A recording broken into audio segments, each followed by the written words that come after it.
Jadi kalau orang fikih itu tertariknya itu sama hal seperti itu.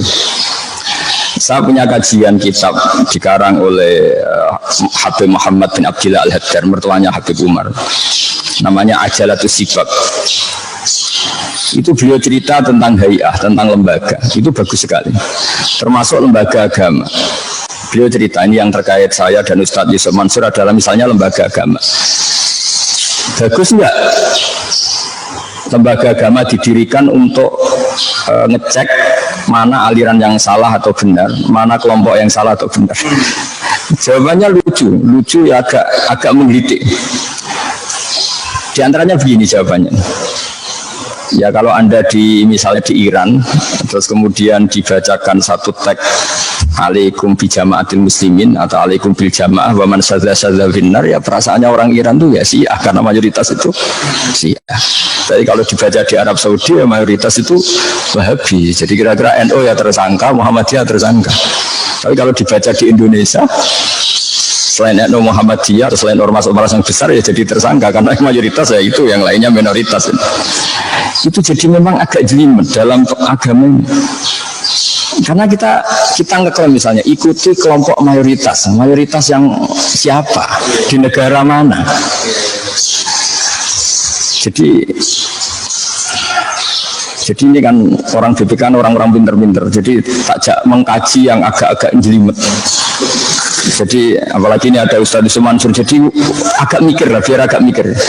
Jangan kira karena saya diminta terus saya akan bilang datang ke Kiai Surga, melihat Kiai Surga, itu kenaan sampean. Ini mikir dulu, jadi ada itu. Makanya kita ini mikir kalau hadis itu dibaca di Iran, kira-kira alaikum bil jamaah mayoritas, ikuti mayoritas, itu kira-kira siapa coba? Syiah. Kalau dibaca di Arab Saudi, Nah, yang ribet kalau dibaca di negara yang abangan, mayoritas ya orang abangan. Sebab itu ini pentingnya ulama. Ulama akan terusik oleh teks-teks seperti itu terus mendikan bil jamaah yakni al-haq wa in kana nafaran qalilan. Artinya pengikut kebenaran, karena kebenaran itu adalah hakikat yang dihitung Allah. Meskipun secara lahir jumlahnya sedikit. Jadi misalnya gini, bumi ini kan luas sekali. Itu yang dalam pandangan Allah mestinya nazari riayah. Itu hanya orang-orang yang sujud, yang baca Quran. Kalau boleh GR ya yang kita-kita inilah yang dilihat. Sehingga dalam hadis qudsi masyhur itu Allah ngendikan, saya melihat penduduk bumi, kemudian saya ingin mengadab mereka karena mereka berbuat maksiat, curang, gini. Tapi ketika saya melihat ada yang sujud, ada yang baca Quran, ada yang bertasbih, kemudian adab itu saya urungkan. Artinya yang dianggap jamaah oleh Allah adalah orang yang bereksistensi terhadap kebenaran, meskipun jumlahnya sedikit. Tapi sedikit ini yang dilihat Allah. Jadi ibarat misalnya saya punya anak yang saya cintai, ikut bis, semuanya pemabuk, semuanya orang maksiat. Terus malaikat Israel lah, atau malaikat bagian panitia musibah misalnya, ini mobil mau saya hancurkan, mau saya gulingkan, pasti yang dipertimbangkan Allah. Tapi jangan di situ ada anaknya orang soleh misalnya, atau ada orang soleh, meskipun jumlahnya satu banding mayoritas tadi yang 50, tapi ini yang dipertimbangkan. Ya, di sini pentingnya ayat wa ma kana Allahu liyu'adzibahum wa anta fihim. Jadi Allah tidak akan menyiksa komunitas besar. Di situ masih ada nabi.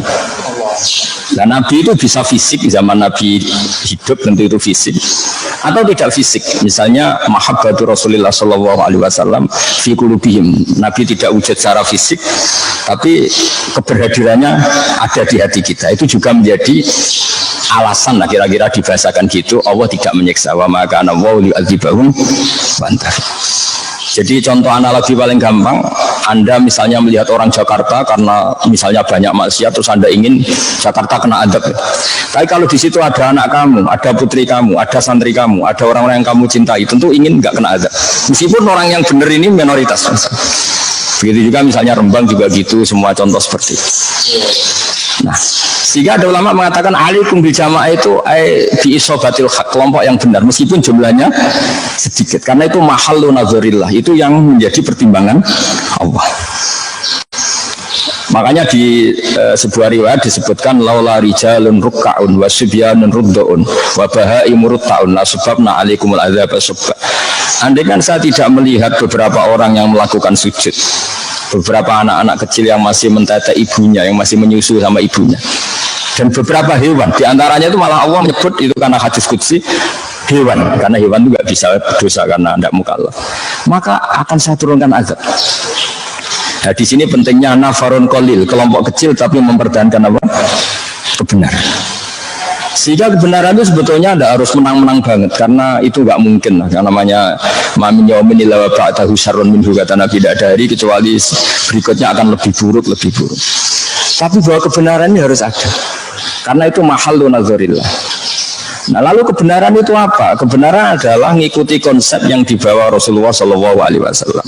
Di antaranya adalah ada otoritatif ahlul haq yang bisa mengkontrol ahlul batin. Jangan sebaliknya ahlul batil mengontrol ahlul haq. Jadi kira-kira ya ada lembaga BNN yang pengedar narkoba itu takut. Berarti yang hak menang, yang batil kalah. Buktinya yang lari yang pengedar narkoba, jangan polisinya yang lari. Jangan kayak di Kolombia dulu yang aparatnya sampai takut sama bandar apa? Nah, yang penting itu Indonesia itu masih kita bilang secara Islami bahwa jangan sampai ketika ngaudit BPK yang takut karena yang diaudit lebih kuat, lebih galak atau lebih punya channel yang lebih kuat. Itu jangan sampai. Indonesia harus semua kekuatan yang untuk menegakkan kebenaran harus lebih kuat ketimbang kebatilan.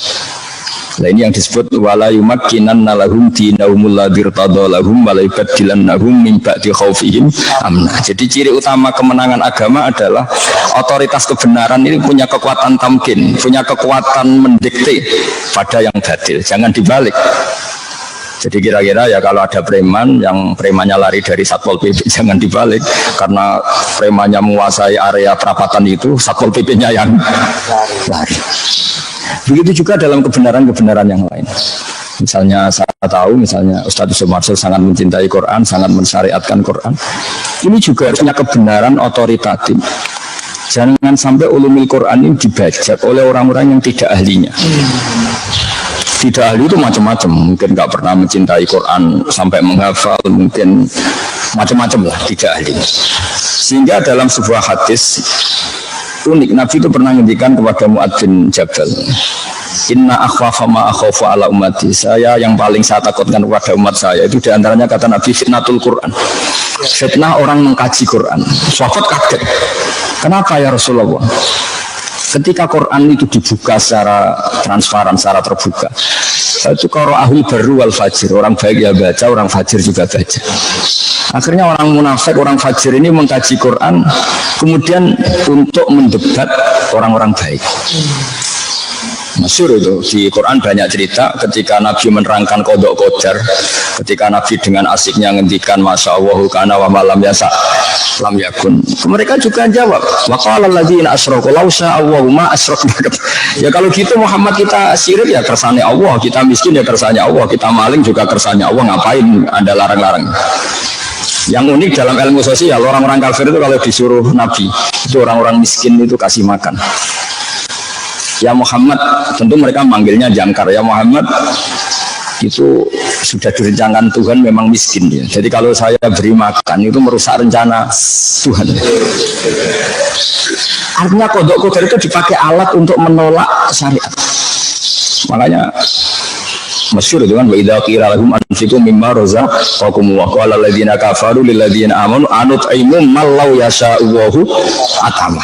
Masa saya ngasih makan orang yang andekan Allah menghendaki ya dikasih makan. Allah tidak ngasih makan, bukti kalau rencana Tuhan memang dia miskin, dia kelaparan. Jadi seperti ini saya ngajar di BPK itu kalau menurut mereka haram.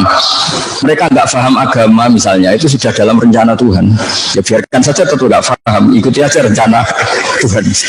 Jadi kalau BPK nangkap koruptor itu ya salah. Mereka korupsi itu sudah direncanakan Tuhan, sudah ada tulisannya kalau dia itu koruptor. Kalau Anda udah atik merusak rencana, nanti gantian BPK yang jawab, saya menangkap Anda juga dalam rencana Tuhan.